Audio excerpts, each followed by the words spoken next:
এক হতদরিদ্র গরিব ছেলে অনেক কষ্ট করে লেখাপড়া করে অনার্স পাশ করেছে, কিন্তু দুঃখের বিষয় সে যখন চাকরি নিতে গেছে তখন কোনো চাকরি নাই। অনেক খোঁজাখুঁজি করার পর সেই ছেলেটা চিড়িয়াখানায় একটা চাকরি পেল।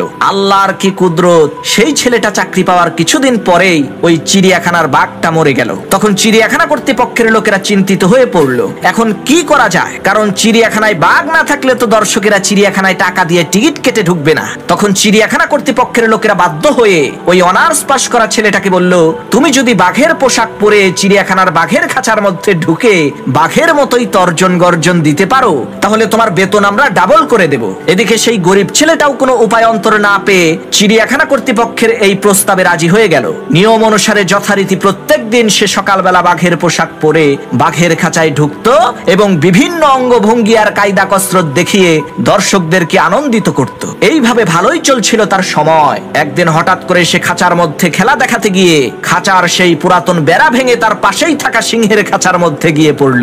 এখন সেই বাঘ বেচারা চিন্তা করছে, সর্বনাশ, আজ বুঝি আমার আর রক্ষা নাই।